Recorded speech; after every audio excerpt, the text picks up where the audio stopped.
Welcome back to the shop. It should look like a little bit different in here since the last time we hung out. And if you don't know who I am, that's okay.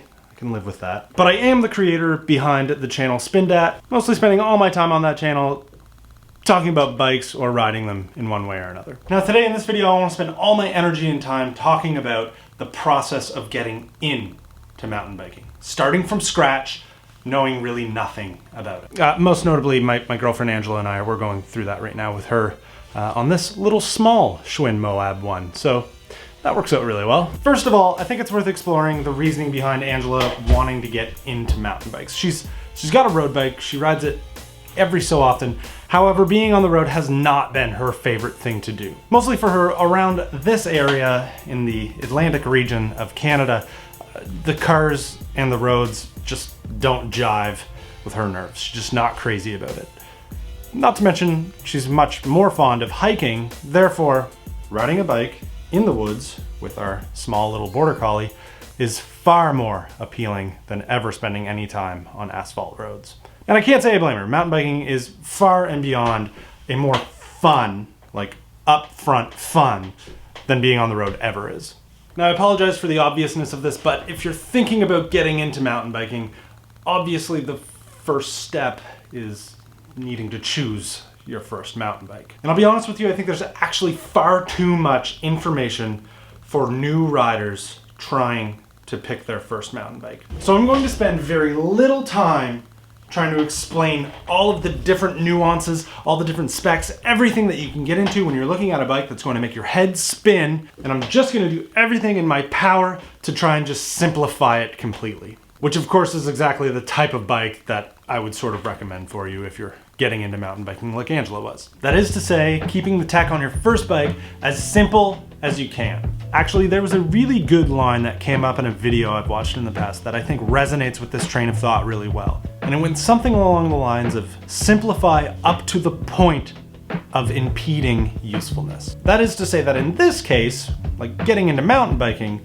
that yes, a single speed, fully rigid, no extra parts, fixed gear would be wildly simple. However, hardly conducive to like a great first time going out and trying to ride mountain bikes. No, what I mean with simple usefulness is something kind of like what we've chosen here. In Angela's case, and in my opinion, kind of any beginner's case, the best choice of beginner bike is something like the Moab one. For one, the geometry, the wheel specs, and the drivetrain are all very modern. It's only got two things you can deal with on the handlebars, only one thing to worry about for shifting gears. No front derailleur, and a crazy high range of gears at the back. The real benefit here being, of course, that you only have to think of one thing to shift while you're on the trail. I don't know if you've ever tried to explain to someone how shifting works with a front derailleur, but usually once people start to understand how the rear works, they want to say, oh, the front must work the same way. And when you say, no, the front derailleur actually works in the complete opposite way. You have to, not complicated. The less complicated, the better. And a fork that'll take pretty well everything that you're going to throw at it as a beginner, probably for your first 3 to 7 years, depending on what kind of riding you decide to take on. It's not necessarily set and forget, but it gives you the adjustments that you're going to want as you get better as a rider. So the Moab one at this level basically keeps you content for years and years to come. Now, after you acquire your first mountain bike, whatever level it may be, you got to figure out how to get used to it. You got to know how it rides before you really jump into anything maybe too intimidating.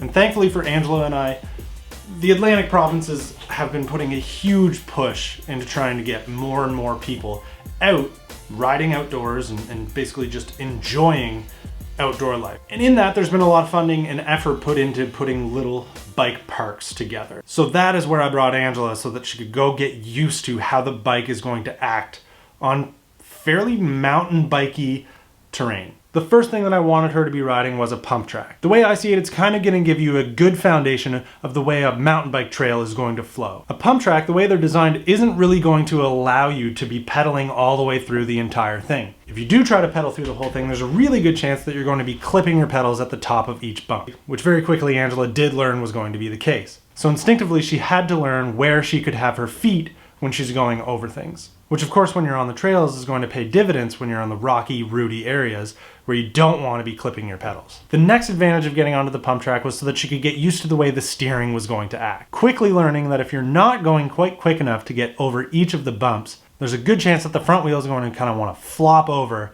as it gets over the top of the bump and the rear wheel is not quick enough to follow. Understanding how the bike is going to act in all these situations is going to make life a little bit more predictable when you're on unpredictable trails for the first time. Now, it actually turns out Angela's a pretty good bike handler as it is, and I didn't push her at all to go to the bigger stuff, but she got bored of the pump track.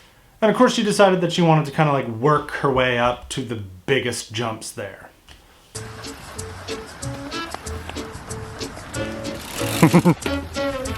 Yeah.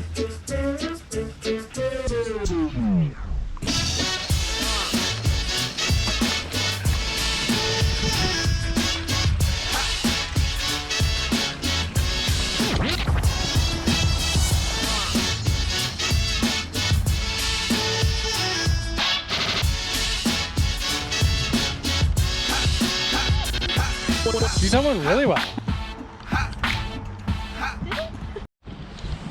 Do it. You don't even need to do anything. You just need to touch your rear brake when you go down. Don't.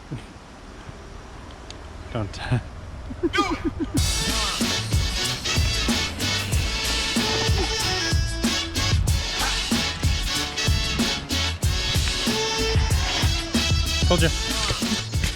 And she learned quickly where like maybe her limits were, but in my opinion, if she could deal with that, she could deal with pretty much all of the features at Spider Lake Trail. If you don't have skills park or like bike parks in your area, the exact same sort of bike control exercises can be achieved with like 2x4s in your backyard. Well, at this point, it's pretty well official. Angela has just about become a true mountain biker without having gone to any mountain bike trails yet. So of course, that was the next step. It's widely known around here that Spider Lake Trail is probably the best beginner trail. And that was our goal, was to conquer those trails and then start working towards the next ones.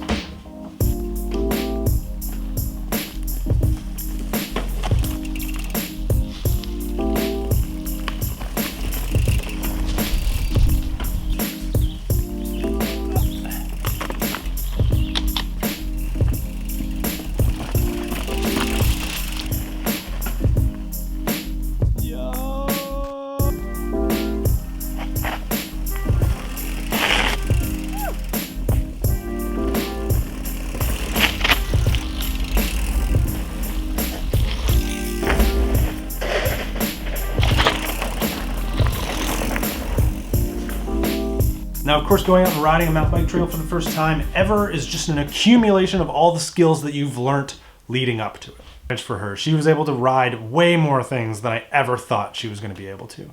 I'd turn around and be like, yeah, careful here. Oh, you're already up it. Okay, but let's keep going. For her, it's been a fairly rapid progression of skills. I'm just kind of looking forward to seeing her get better and better as we go along. And there's a good chance that you'll see more of it here on the Schwinn channel, and I guarantee you'll see more of her on the trails on my channel at Spindat. This has been how we got my girlfriend Angela into mountain biking. Thanks a lot for taking the time to check out this video on the Schwinn channel. Leave a like, comment below, subscribe to the Schwinn channel for more content from myself and others coming up in the very near future.